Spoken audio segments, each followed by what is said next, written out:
Hi, guys. Can you hear me, Lexa? No? Okay.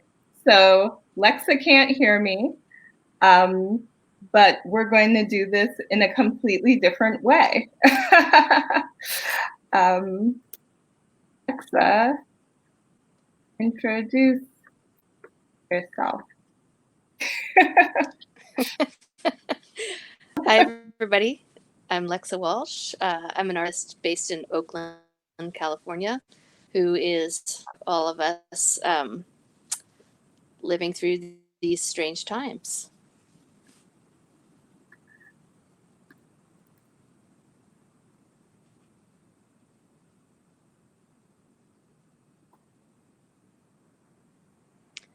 I was very, very active in my both art practice and I have a sort of larger practice that I call hospitable democracy. And I do socially engaged artwork, and that often involves a lot of hospitality kind of work as a chef and bringing people together around the table as a place for conversation. So that is not only part of my art practice, but even my day job, which is flying to an artist residency in Florida where I cook for other artists and create a kind of hearth where when the artists are not working on their own projects, they come together for meals. And I do a project called Meal Ticket with them, which is a facilitated conversation and recipe exchange.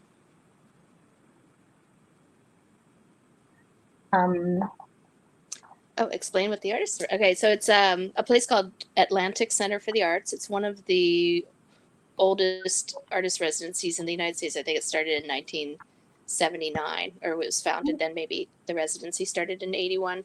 And it's a structure where three so-called master artists are invited to come. One is usually a visual artist, one a composer, and one a writer. And then sometimes one of those is substituted for a choreographer or curator. And then those three people are then inviting other artists through an open call to work with them. So it's almost like a miniature grad school program for 3 weeks. And then all 30 people come and live on site for 3 weeks at a time. Each person gets their own little apartment and then, or hotel room kind of room. It's a beautiful campus with all of these different studios in the sort of forest, jungle, but very close to the beach. And then they come together for their meals. And there's a lot of cross-disciplinary collaboration that goes on. Great. And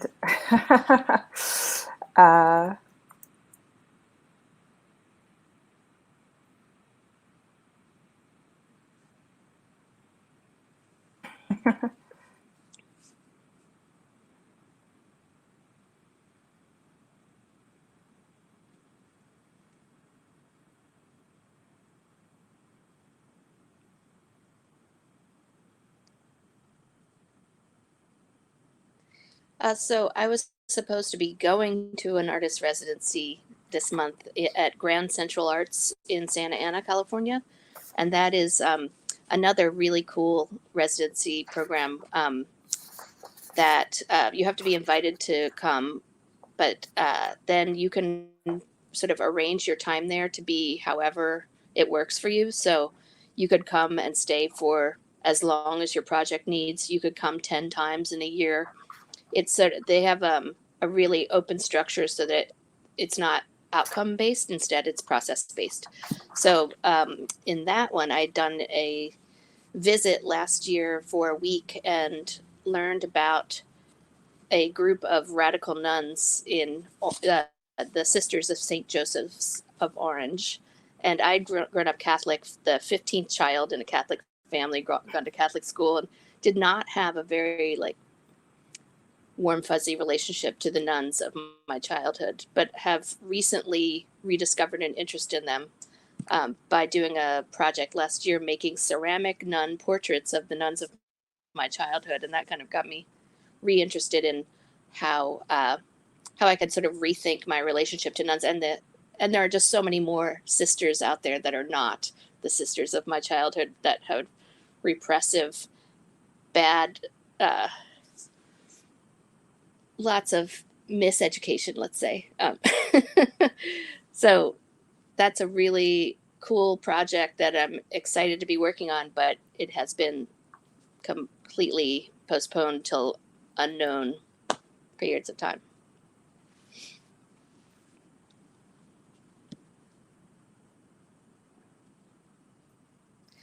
Well,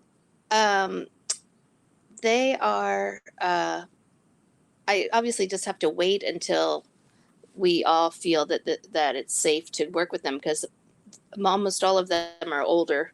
So luckily, the artist residency is welcoming me whenever the time is right. I think that the sisters, knowing them, they're probably out on the front lines feeding people and taking in refugees. These sisters are really amazing. They're completely social justice oriented and activist oriented. And do you want me to answer this question from another person here? Yes. Okay. So working in Oakland as an artist, there are, you may or may not know, there are probably hundreds of thousands of artists in Oakland, and the Bay Area has changed so much that I've been here for over 30 years. And when I came here, I came for art school at California College of Arts and Crafts, which is now California College of the Arts. And there were very few resources for artists, but just a lot of community. And especially after the earthquake, you could, in 1989, there was this sense that you could make anything happen because the economy had just completely busted. So it was a really, really great sense of community, and a lot of DIY things were happening in art and music and culture. So nowadays there are way more institutions that are supporting artists, both in San Francisco and Oakland and all around the Bay Area. There's probably a little gallery for every artist and an artist for every little gallery. But still, it ends at some point. Like there are only so many opportunities, and despite how much money is here now, the tech and the art thing, they don't necessarily support each other that much. There are some institutions that do that, but did that answer your question?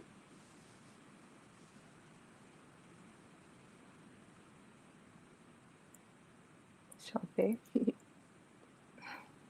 Okay, great.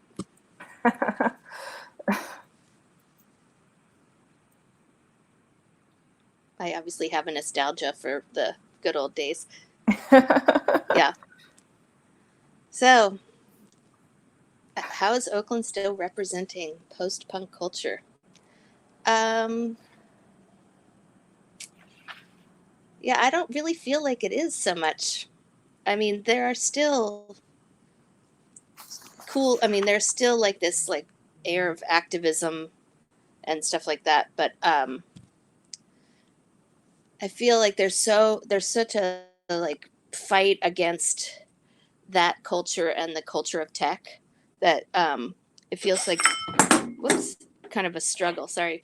There seems to be this constant struggle of that punk rock culture trying to still exist. So many people have moved away. They've moved to places like Philadelphia, where I'm from, because it still has that kind of thriving culture. And here, it's just like you feel like it's just being wiped out and wiped out and wiped out, and there's no fighting against the money. That's fair. How can we bring radical hospitality into our shelter in place? I have a hard time not being with real people in real life, but I do think that trying to do these online meetings it's the thing that we can do to it's the only choice we have, other than yesterday I walked down the street and there was a friend having a tailgate party in a parking lot, and each person was 6 feet away, and it was kind of amazing. But I feel like if we can try to make a hearth or a place where we can sit together and eat and talk. Um, I'm not convinced that doing it through shelter in place is really ever going to take the place of the real thing. Like, I want to really hug someone and sit them down and have them taste this food I've made, and pat them on the back after we argue about something. But I do think that we can at least.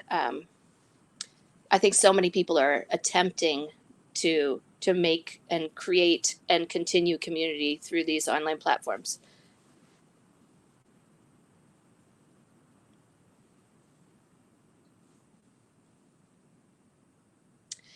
Yeah, so I am doing. I have a lot of projects going on. If you looked at my website, see that I'm very active, and I also have a pretty diverse practice. And one thing that has been going on over and over is my continued collection of archival materials. I call myself a citizen archivist. So I'll just show you, if I don't spill it all, pardon me. Rather than show you screens, I'm going to show you some real stuff. So I've been collecting the ephemera of artists in the Bay Area and abroad for about 25 years. So every show that I see, I will collect the printed matter from. So here's a collection of cards printed at the Berkeley Art Museum and Pacific Film Archive. Here are some pins by, I don't know if that works, by an artist named Jesslyn Alland that are about labor. She's a union organizer. This is a piece of ephemera that's a paper bag. Some of them are just show cards. This is Lava Thomas, who's a local artist. Some are activist printed matter. Some are catalogs, and so on and so on. And I have big readers. This is from Eliza Gregory's project called Testimony, which opens up into a big poster. So the reason I want to do this online is because, I mean, in real life as opposed to online, is that these things, material culture, like touching these things, being able to smell the ink on them. There's something that's so, to me, like important and sensual about that. And then to hear from the artist. So I was planning to have collecting events for more ephemera for local artists to add to this giant archive of who and what is contemporary art in the Bay Area these days. And to have somebody explain where this is from and what it took to make it and what it took to make the entire project that it was based on. I think it's really meaningful. This piece of paper is going to last a lot longer than a digital image. And this is going to tell us about what people are thinking at this time and what they're making art about in these times. So I feel very strongly about the physical archive and all that it holds and all the memory that it holds.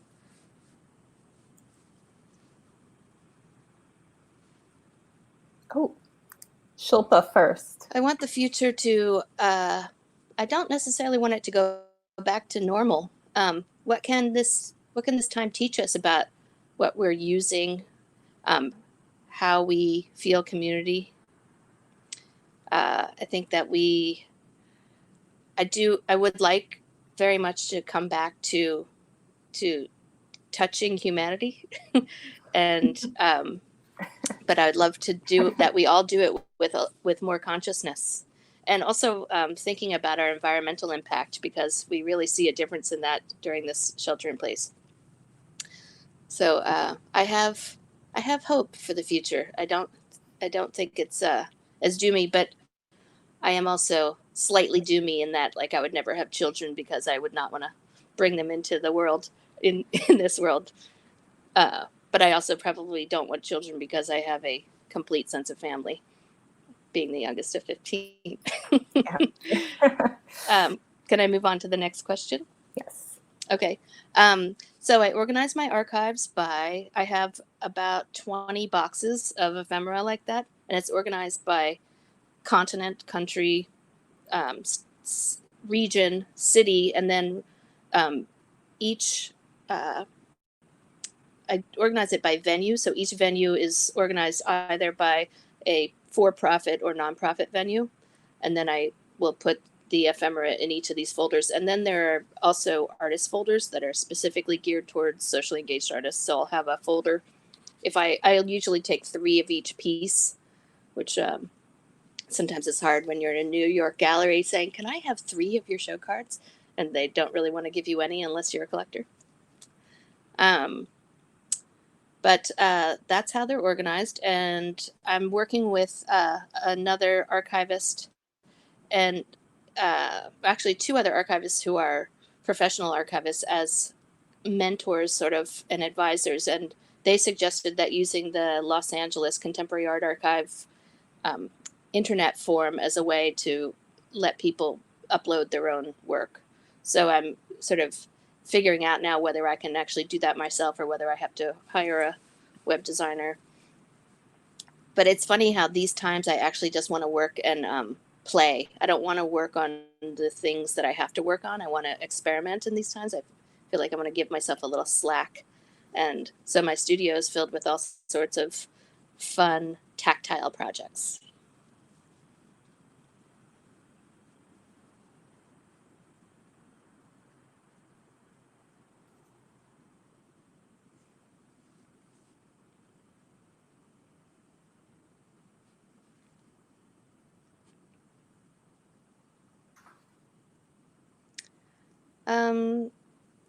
I hope you all hang in there, and hope we'll see each other on the other side of this with a big warm hug.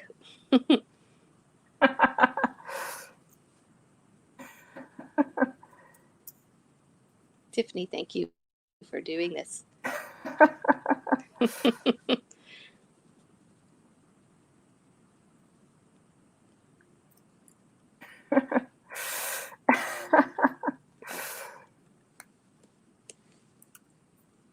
Thank you all for your patience.